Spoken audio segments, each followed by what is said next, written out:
Hello friends, welcome back to my channel. कैसे हो आप सब? आई होप कि आप सब बहुत अच्छे होंगे। तो फ्रेंड्स, आपसे पहले ही मैं रिक्वेस्ट कर दे रही हूँ, वीडियो पूरा देखिए, स्किप ना कीजिएगा, तभी आपको सारी बातें पता चलेंगी अच्छे से। और मैंने कैसे रिएक्शन दिया ये भी आप देखोगे। और वीडियो को लाइक ज़रूर कीजिएगा। चैनल को नए देख रहे हैं, पहली बार देख रहे हैं, तो चैनल को मेरे ज़रूर सब्सक्राइब कीजिएगा ताकि सारी अपडेट्स आपको मिलती रहें। तो चलते आज बात करते हैं एक बार फिर सपना की। सपना के मेरे बहुत सारे ब्लॉग देखे, लेकिन इधर बहुत सारी कंट्रोवर्सी भी चल रही है, थोड़ी थोड़ी छुटपुट छुटपुट, तो मैं उसमें बिजी थी। तो मैं सपना के बारे में एक बार फिर से बना रही हूँ ये वीडियो, और उस पर मैं रिएक्शन दूंगी। सपना का मैं 2-3 वीडियो मैंने देखा, और उन तीनों चारों वीडियो जो मैंने देखने, उस पर सब मैं एनालिसिस करूँगी, उस पर मैं रिएक्शन अपना दूंगी। तो सपना का सबसे लास्ट में एक वीडियो देखा, टोटली मैंने सारे वीडियो का मंथन किया और मैं सब पर बात बोलूँगी। तो सपना ने अपने वीडियो में देखा मैंने उसको कि वो बहुत ज़्यादा खुश नज़र आ रही। उसके पहले भी मैंने देखा था, वो अपनी भाई के साथ बाइक ड्राइव कर रही थी, उसमें भी बहुत सपना खुश नज़र आ रही थी। और मैंने इसके पहले जो वीडियो बनाया था सपना के बारे में, मैंने आपसे बताया था कि सपना मूव ऑन कर चुकी है, वो सारे सबको पीछे छोड़ चुकी है। सबके बारे में बोलना या किसी बात का जवाब देना, कोई से कितना भी पोक करे, हालांकि इंसान है तो इंसान हर्ट होता ही होता है, लेकिन फिर भी सपना ने ये कोशिश की है, थोड़ी सी छोटी सी ही भले, लेकिन ये कोशिश की है कि मैं किसी भी बात का जवाब नहीं दूंगी, किसी के पोक करने पे उलझूंगी नहीं, क्योंकि अगर आप किसी की बात का जवाब देते हैं ना, तो आप वहीं भटक जाते। ये एक ह्यूमन नेचर है, और ये इंसान का स्वभाव है कि अगर किसी को भटकाना है तो उसको पोक करो। अगर आप पोक करोगे तो वो उलझेगा आपकी बातों में, और जब बातों में उलझेगा तो वो रास्ते से भटक जाएगा। तो ये इंसान का एक नेचर होता है, रास्ते से भटकाने के लिए लोग कैसे कैसे हथकंडे अपनाते हैं। तो ये जो छोटी चीज़ है ना, यही कर रही थी अब तक। तो सपना ने भी बहुत अच्छी तरह इसकी चाल को समझ लिया। सपना किनारे हो गई है और एकदम न्यूट्रल होकर जो इसे काम करना, जो कि इसकी ज़िंदगी में बहुत ज़रूरी है। अपने बच्चों के ऊपर ध्यान देना, साथ में अपने ऊपर ध्यान देना, और अपने माँ बाप, अपने भाई और अपनी भाभी और भाभी के बच्चों के साथ मिलके कैसे रहना है, कैसे आगे बढ़ना है, सबको खुश रखते हुए अपने को भी खुश रखना कैसे करना, ये सब सपना कर रही है। तो मैंने देखा कि सपना सुबह सुबह की ब्लॉग थी वो, और सपना अपने घर में बहुत अच्छे से सफाई कर रही है। उसकी एक बहन भी आई हुई थी, शिवी, और साथ में दोनों बेटियां भी थीं। हाँ, तो सपना छोटी छोटी खुशियों में, छोटी छोटी चीज़ों में इतनी अच्छी बड़ी बड़ी खुशियाँ खोज लेती है, साथ में अपने बच्चों को भी खुश करती है। उसके जो बच्चों का जो एक्टिविटी होती है, बच्चों की जो बातें होती है तोतली, वो तो भाई दिल खुश कर देती हैं। बच्चा किसका भी हो, चाहे इंसान का हो कि जानवर का हो, अच्छा तो लगता ही है। बच्चे तो सबके प्यारे होते हैं। तो सेम वैसे आरू भी है और आरोही भी है। तो इसमें देखो कि सपना कितनी अच्छी तरह अपने बच्चों को समझा रही है, बेटी आरू को। आरू रो रही थी कि जो आप टेडी मेरे लिए लाई हो, तो सेम मेरी छोटी बहन के लिए लाना चाहिए था आपको। तो सपना उस जगह सॉरी भी बोलती है और समझाती भी कि बेटा वहाँ पे एक ही था, मैं वैसे दोनों बच्चों के लिए सेम सेम चीज़ें लाती हूँ, लेकिन इस समय नहीं था दुकान में, तो मैंने क्या किया कि मैंने तेरे लिए ले लिया। और तेरी बहन कितनी खुश है। और वहीं आरोही इतनी खुश खुश थी कि वो तो बहुत छोटी है, वो तो इतनी नाजुक बच्चा है कि उसे कुछ पता ही नहीं है कि क्या हो रहा, और वो हंस रही है। आरू रो रही है और आरोही हंस रही है। मुझे ये देखकर भी इतनी हंसी आई कि कितनी दूर हैं ये बच्चे, काश पास होते तो मैं इनको हाथों में ले लेती और चूम लेती। कितने प्यारे बच्चे, कितने अच्छे लगते भाई। बच्चे तो मुझे बहुत ज़्यादा प्यारे लगते हैं। तो सुबह सुबह का ब्लॉग था, सपना साफ सफाई कर रही थी, उसने जैसे कि दिखाया। साथ में उसकी बहन सलोनी भी थी, और वो भी अपनी बहन की मतलब सपना की हेल्प कर रही थी। दोनों बच्चे अपना अपने में व्यस्त थे। आरू रो रही थी, आरू ही खेल रही थी। तो उसके बाद उसके घर में आया अपने बच्चों के लिए एक उसने टीवी मंगाया है, तो टीवी आया, बड़ा सा टीवी आया। तो जैसा कि मैंने देखा कि सपना जैसी थी वैसी ही है, क्योंकि लोग कहाँ तक दिखावटी नेचर दिखाएंगे, कहाँ तक बनेंगे, कहाँ तक बनावटी नेचर लाएंगे। सपना ऐसी ही थी। जैसा कि मैंने बहुत पहले से उसका ब्लॉग देखती हूँ, जब उसके पहले हस्बैंड थे, मैं तभी से उसका ब्लॉग देखती थी। तब मैं रिएक्शन नहीं देती थी। हाँ, मैं सब बताऊँ, मैं रिएक्शन तब नहीं देती थी। मैंने रिएक्शन देना अभी अक्टूबर से चालू किया है, 2024 से। तो मैं तब भी देखती थी और मुझे सपना शुरू से बहुत अच्छी लगती थी। और सपना का जो एक टिपिकल बहू वाला था ना, वो बिल्कुल सबको ऐसा नहीं कि वो खुद खुश रहती थी, वो सबको खुश रखने की कोशिश करती थी और खुश भी रहती थी, साथ में खुश भी रखती थी। लेकिन मैंने वो बातें मतलब जैसे ना हम आप एक हाथ से दीजिए एक हाथ से लीजिए, तो उसके ससुराल में ये बातें नहीं थी, क्योंकि वो सबके लिए करती थी, सबको खुश रखती थी। हर वो जतन करती थी कि मेरी सास, मेरे ससुर, मेरे सबको ही खुश रहे, केवल उसके पति के अलावा। मतलब सिर्फ मैं राजवीर की जी के बारे में बात करूंगी, सेकंड हस्बैंड जो थे वो ही उससे बहुत खुश रहते थे। वो मार पिटाई या जो भी सूरज करते थे उसके साथ वो नहीं करते थे राजवीर जी। राजवीर जी बहुत अच्छी तरह उसके साथ पेश आते थे। तो सपना ने अपना 100% दिया, लेकिन उसको ससुराल की तरफ से 100% क्या, उसको मेरे को लगता है 30% भी नहीं मिला। जो आज उसकी जो उसकी सास हैं, जिस तरह छोटी जीजी के ब्लॉग में आती हैं, हंसती हैं, बातें करती हैं, लेकिन अगर सपना कहती थी कि मम्मी आ जाओ ना, मम्मी आ जाओ ना, तो नहीं नहीं मैं नहीं आऊँगी, मैं नहीं आऊँगी। मैंने ये सुना है, मैंने ये ब्लॉग में देखा है।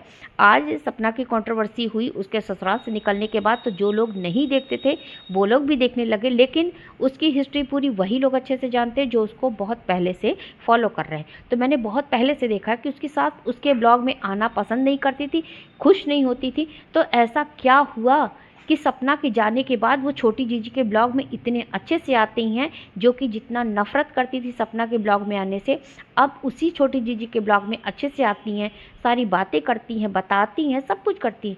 तो ये है, देखिए यहाँ नेचर कैसा बदला। अगर शायद सपना को अपना समझा होता, तो सपना की जो ये सिचुएशन आज हुई है ना, बाहर निकलना पड़ा उसको घर मजबूर होकर, तो शायद ये ना होता। सपना तो वैसी ही है, आज वो प्यार अपने लिए भी करती, खुद को प्यार करती, अपने बच्चों को, अपने माँ बाप भाइयों को, अपनी भाभी के बच्चों को, साथ में अड़ोस पड़ोस में भी वही प्यार देती है। तो मैंने देखा कि जब उसके टीवी लगवा रहा था उसका भाई, तो एक बूढ़ी अम्मा जी आई। और देखो, हम सबको पढ़ा सकते, लेकिन बुजुर्गों को हम पढ़ा नहीं सकते। वो जो उनके दिल से रियल वाला प्यार निकलता है ना, वो बहुत कीमती होता है। वो आशीर्वाद इतना कीमती होता है, हजारों लाखों करोड़ों रुपए से कीमती वो उनका आशीर्वाद होता है। तो किसी का आशीर्वाद लेना इतना आसान भी नहीं होता। जो सपना ने लिया है ना, बहुत बड़ा गिफ्ट उसने लिया है उनसे। वो इतना प्यार कर रही थी, और सपना उनको पूरे घर में घूम घूम के अपना घर दिखा रही थी। और जो लोग कहते हैं ना कि ये तो मक्कार थी, ये तो अपने घर में नहीं करती थी ये, अरे भाई पुराने ब्लॉग उठा के उसके देखो, सपना ऐसे ही साफ सफाई अपने ससुराल वाले घर में भी करती थी, सब कुछ कर। तो सपना जैसी थी ना वैसी ही है, अपने घर को जैसे क्लीन रखती थी पहले से ससुराल वाले, वैसे ही यहाँ भी रखती है। और सारी जिम्मेदारी अच्छे से कर रही है अपने बच्चों की, अपने पढ़ाना लिखाना, टिफ़िन तैयार करना, स्कूल भेजना, स्कूल से लाना, होमवर्क कराना, बाकी और सारे एक्स्ट्रा काम उसके मायके के जो अपने भाई के साथ करती है, अपनी मम्मी के साथ करती, मार्केटिंग करना, शॉपिंग करना और प्रमोशन करना।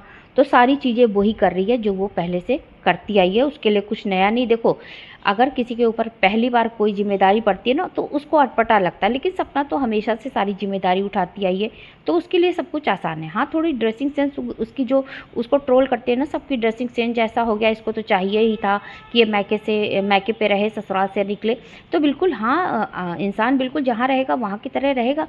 अब वो ससुराल में तो रह नहीं रही है कि वो घूंघट करके रहेगी, सूट में रहेगी, उसका जो मन कहेगा, अच्छी तरह जो एक सभ्य ड्रेस होती है, तो वो अपनी आरामदायक कंफर्टेबल ड्रेस अपना वेयर करती है, उसमें कोई प्रॉब्लम नहीं है।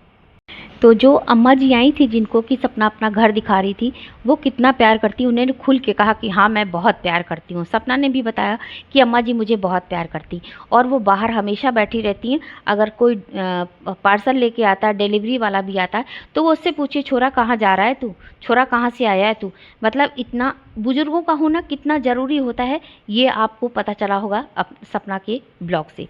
तो जहाँ सपना का जो नेचर है ना, वो सपना कहने की ज़रूरत नहीं है कि सपना दिखावटीपन कर रही, कहीं भी नहीं कर रही। सपना जैसी थी वैसी ही है, पहले से जैसी थी वैसी ही है। वो बुजुर्गों से लेकर बड़ों तक का सबका ख्याल रखती, सबकी खुशी का ख्याल रखती, और बहुत अच्छी तरह अपना जो ये पेरेंटिंग है वो दिखा रही है।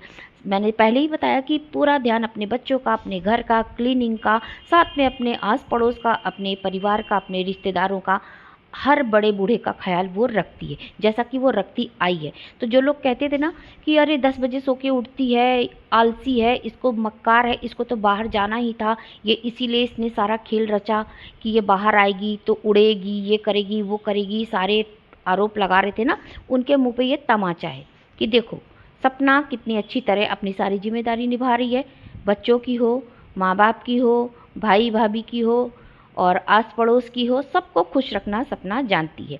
और सुनो, प्यार एक दिन में नहीं मिलता, सम्मान एक दिन में नहीं मिलता, एड़ी से चोटी तक का जोर लगाना पड़ता है, मेहनत करनी पड़ती है इस समाज में खुद के मुकाम को पहुंचाने के लिए, खुद को एक अपना वजूद सिद्ध करने के लिए और एक वजूद अपना दिखाने के लिए कि हाँ एक पर्सनालिटी भी इस समाज में कोई ऐसी है, तो उसके लिए बहुत मेहनत करनी पड़ती है ना।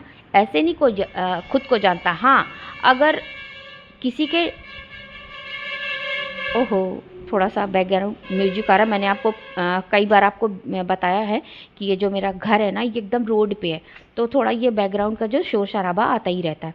तो जो सपना को ये जो दिखाते हैं ना कि हल्के में मिल जाता, हाँ मेरा कहने का मतलब ये है कि हाँ जैसे कि किसी किसी को ना टैग मिल जाता है कि फला का बेटा, फला का पोता, फला की बहू, फला की पत्नी, तो जो फला का नाम का टैग मिलता है वो अलग बात होती है। लेकिन अगर खुद के नाम का जो टैग बनाना है ना, खुद की पर्सनालिटी बनानी है, तो वो सपना की तरह देखो, सपना ने जो हासिल किया ना खुद के बदौलत, खुद मेहनत करके, और वो जो छोटी चीज़ी है ना बार बार जो पोक करती ना, वो कितने भी दिन भोंक ले, कितने भी दिन भोंक ले, वो भोंकते भोंकते एक दिन शांत हो जाएगी और चुप हो जाएगी। क्योंकि जो रेस सपना चल रही है, जीत रही है ना, वो कभी नहीं जीत सकती। सपना अपने रास्ते पे ईमानदारी से चल रही है और छोटी दीदी गलत रास्ते पे चल रही, तो गलत का मुंह हमेशा ही काला हुआ है, सपना हमेशा ही जीतेगी और सच्चा का हमेशा ही जीत हुई सच्चाई की। तो ठीक है ना फ्रेंड्स, एंड करते हैं वीडियो को। कैसा लगा वीडियो, लाइक सब्सक्राइब जरूर कीजिएगा। Thanks for watching, take care and bye bye. फिर मिलते हैं कोई न्यू अपडेट लेकर। थैंक्स।